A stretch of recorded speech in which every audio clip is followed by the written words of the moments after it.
Please stop resisting what is because it's causing you unnecessary suffering.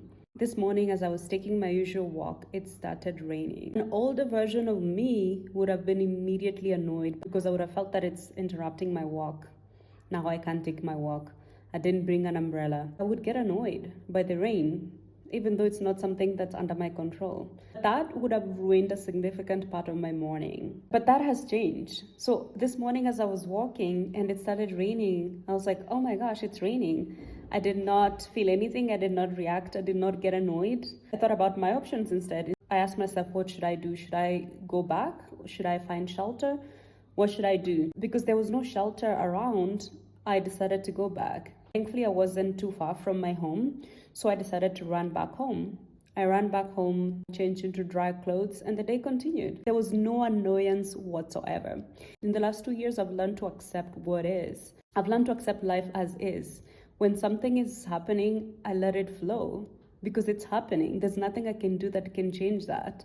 I think the resistance to what is causes us so much suffering and we don't realize it because most of us, we don't monitor where our energy goes. How many times do you stop to think about where you're directing your energy? You get annoyed and your energy gets taken away by that annoyance, and that's all you're thinking about.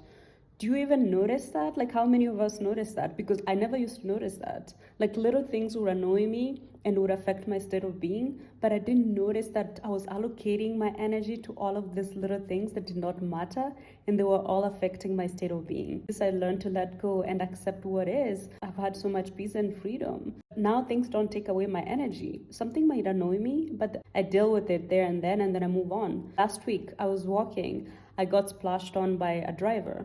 I got annoyed instantly, but I noticed immediately before my energy could be taken away by that event, before I could have given my power away to that event. Like previously, I would have been affected. Half of my day would have been affected by that event. I would be thinking about the drive and how dare he splash me, even though that person doesn't even know they splashed me. They drove by and went, and then I was affected. My power was taken away by that event. When I got splashed on last week, I got annoyed, and then I was like, oh, that sucks. And then I let it go and then moved on and continued walking. Granted, I did shorten my walk because I didn't want to walk with clothes that had been splashed on by dirty water. So I came back home and changed. And life moved on. I didn't let that stay in my mind because it doesn't matter, right? I think we go through so much unnecessary suffering because we don't take stock of our energy and we don't manage our energy and we don't monitor and see where we're allocating our energy. Because if we did that, we would realize how much of our power we're giving away to unnecessary things and how much of our state of being was affected by unnecessary things.